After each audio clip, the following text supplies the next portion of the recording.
12 रुपये आहे.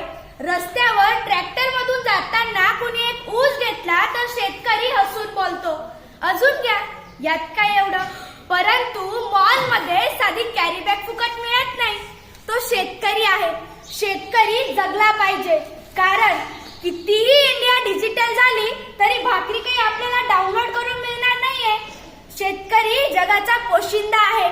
म्हणून मी चिखलोड येथील इयत्ता 9वीची विद्यार्थिनी कोमल रतन त्रिभुवन आपल्या समोर विषय मांडणार तो महाराष्ट्राचे आराध्य दैवत श्री छत्रपती शिवरायांच्या स्वराज्याला, बाबासाहेब आंबेडकर यांच्या राज्यघटनेला, महात्मा ज्योतिबा फुले यांच्या शैक्षणिक क्रांतीला, माता जिजाऊ, माता सावित्री, माता अहिल्या यांना त्रिवार अभिवादन करून येथे उपस्थित माझे शेतकरीचे बंधू आणि भगिनी, शिक्षक आणि सुईच्या टोकासारखं बारीक निरीक्षण करून दुधाचं दूध आणि पाणीचं पाणी करणारे परीक्षक, सर्वांना माझा मनपूर्वक नमस्कार.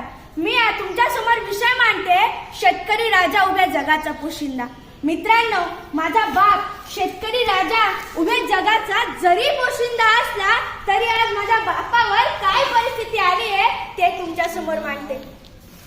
खुर्ची आणि टेबलाच्या मध्ये ढेरी तट्ट दाबून बसलेल्या साहेबाला सखाराम आदराने बोलला. ओहो, खुर्ची आणि टेबलाच्या मध्ये ढेरी तट्ट दाबून बसलेल्या साहेबाला सखाराम आदराने बोलला. धन्यवाद साहेब, धन्यवाद. तुम्ही गोष्ट समजून घेतली या दुःखाची अन फाईल मंजूर केली साहेब पाण्यात वाहून गेलेल्या पिकाची. आभार, मनापासून आभार म्हणत हातावर त्यानं खडी साखरेचा प्रसाद ठेवला. ओहो, आभार, मनापासून आभार म्हणत हातावर त्यानं खडी साखरेचा प्रसाद ठेवला. तसंच साहेबाची तंबाखू मळता मळता पाठीमागचा शिपाई बोलला, अय दैवान्या, आधी ऍडव्हान्स जमा कर. माहित नाही का तुला, साहेब पैशाशिवाय कशालाच तोलत नाही. आणि खडी साखर उचल. सरांचा डाएट चालू, त्यात गोड खाल्लेलं चालत नाही.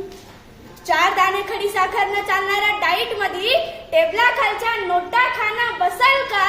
अन फुल्ल झालेल्या डेअरी मध्ये अजून खायची ताकद असल का? हा मनातला प्रश्न सखारामनं मनातल्या मनात घेऊला. फाईल मंजुरीत खिशातून 5,000 गेले. फाईल बँकेत जमा झाली की तुम्हाला नोटा देतो. लागेल तर या वर्षी शेतात हरभरा पेरेल पण कांदा पेरणार नाही. लागेल तर या वर्षी शेतात हरभरा पेरेल पण कांदा पेरणार नाही. पण मायेची शपथ घेऊन सांगतो साहेब, ठरलेला हप्ता ठेवणार नाही. ठरलेला हप्ता ठेवणार नाही. चालतंय, आठवणीने आणून दे, काहीच हरकत नाही. महोदय म्हणे चालतंय, आठवणीने आणून दे, काहीच हरकत नाही.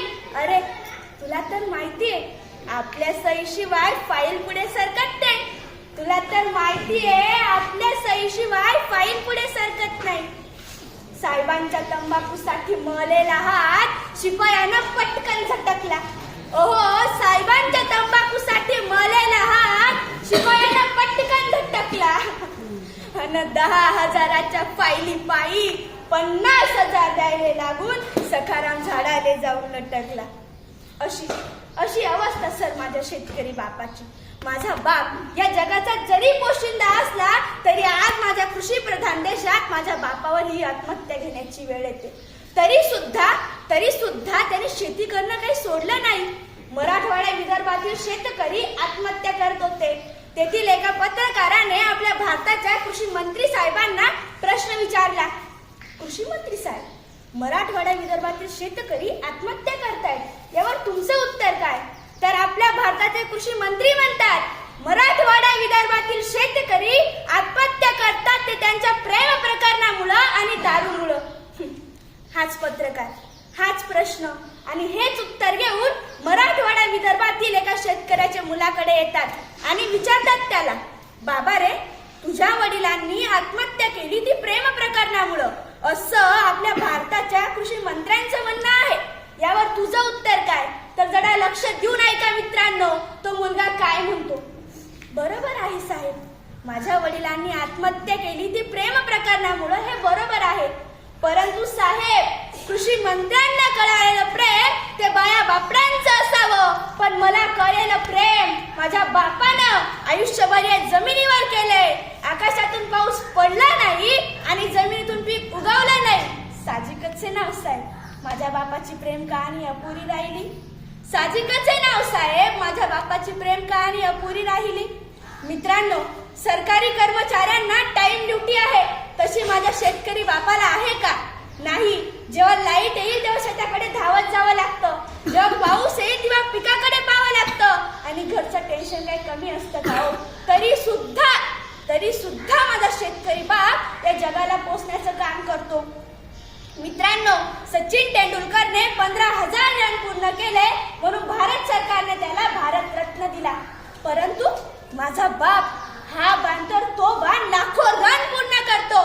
त्याला भारतरत्न तर सोडाचं, साधं गुलाबाचं फुल कोणी दिलं नाही. मग मला इथेच हा प्रश्न पडतो की माझा भारत देश हा कृषी प्रधान देश आहे की क्रिकेट प्रधान? मित्रांनो, शिवरायांच्या, शाहू महाराजांच्या काळात शेतकऱ्याला प्रथम क्रमांक दिला जात होता. शेतकऱ्याच्या मिरचीच्या देठालाही हात लागता कामा नये अशी शिव आज्ञा होती. परंतु आज चित्र बदललंय सर. आज माझ्या शेतकरी बापाला कुणी विचारत सुद्धा नाही. सर, कांदा लावणीपासून, कांदा निमणीपासून, कांदा खांडून, ट्रॅक्टर भरून, मार्केटला जाऊन भाव व वजन कळेपर्यंत माझ्या बापाच्या मनात एक भीती असते. मी आणि माझ्या परिवारानं केलेल्या कष्टाचं चीज होईल का? मी आणि माझ्या परिवारानं केलेल्या कष्टाचं चीज होईल का? आणि आता तर कांद्यावरच निर्यात बंदी आली सर, कांद्यावरच निर्यात बंदी आली. जाता जाता पुन्हा एकदा हेच सांगते, कितीही इंडिया डिजिटल झाली